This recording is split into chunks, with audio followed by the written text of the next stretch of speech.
Baik, di video ini kita akan lanjutkan mempelajari salah satu operator pengkondisian atau conditional statement yang disebut dengan ternary operator atau operator ternary.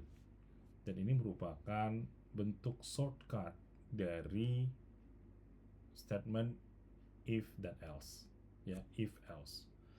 Dan setelah mempelajari materi ini, diharapkan kamu bisa menjelaskan apa yang dimaksud dengan ternary operator dan bisa menulis ternary operator di C#. Kemudian tentunya bisa mengubah statement if else menjadi sebuah statement yang lebih sederhana menggunakan ternary operator. Nah, seperti yang saya sampaikan di depan, ternary operator merupakan bentuk ringkas ya dari pernyataan if else. Nah, formatnya seperti yang di bawah ini. Jadi tetap kita membutuhkan sebuah ekspresi boolean yang kita sebut sebagai kondisi, diawali dengan tanda kurung buka dan ditutup dengan tanda kurung tutup seperti ini. Kemudian diikuti dengan tanda tanya. Jadi mulai dari kondisi sampai tanda tanya ini merupakan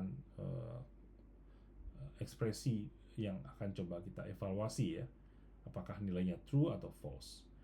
Jika true, maka dia akan mengembalikan nilai yang ini, ya, nilai yang benar.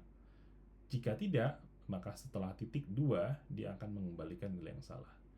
Jadi ternary operator itu seperti operator yang lainnya, tambah, kurang, bagi, dia akan mengembalikan nilai, ya. Kalau operator tambah, dia akan mengembalikan nilai penjumlahan dari dua buah bilangan. Operator pembagian juga akan mengembalikan hasil pembagian dari dua bilangan. Nah, sementara ternary operator dia akan mengembalikan salah satu nilai ya berdasarkan kondisi yang dievaluasi. Baik, kita buat dengan contoh seperti ini. Misalkan kita punya sebuah pernyataan di sebelah kiri yang menggunakan if else yang ini.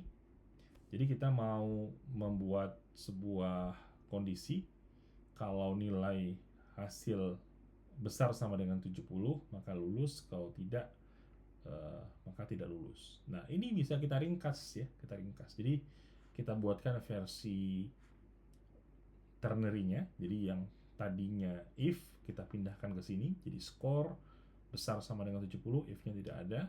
Kemudian diikuti dengan tanda tanya. Kalau ekspresi ini bernilai benar, maka kita akan kembalikan lulus ya. Jadi kita akan kembalikan nilai lulus yang berupa string ini.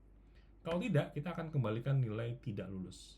Nah, karena operator ini mengembalikan nilai, maka dia harus disimpan ke dalam sebuah variabel. Jadi kita butuh sebuah variabel string hasil, kemudian nanti nilainya akan dikembalikan ke variabel ini. Jadi setelah ini dijalankan, misalkan kita punya skor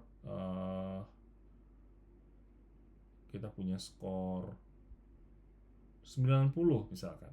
Jadi apakah 90 besar sama dengan 70?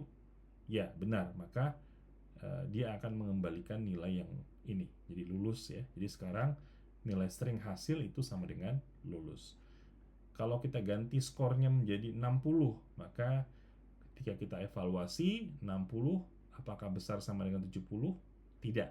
Maka dia akan mengembalikan nilai yang tidak lulus ini. Jadi string hasil memiliki nilai jadinya tidak lulus. Nah, itu penggunaannya.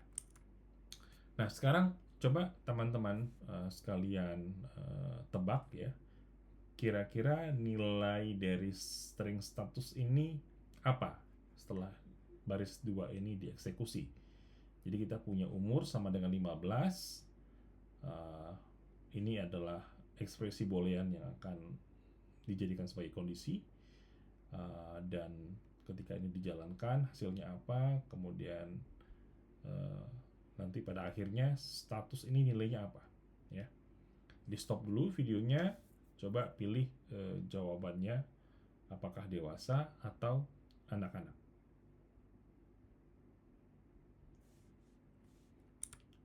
Baik, jawabannya adalah anak-anak.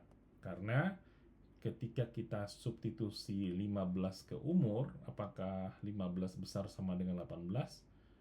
Tidak.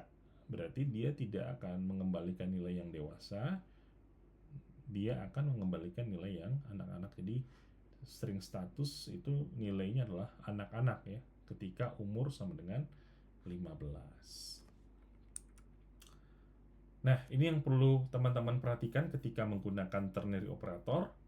Jadi kita menggunakan ternary operator hanya jika kondisinya sederhana, terus hanya ada dua kemungkinan hasil ya.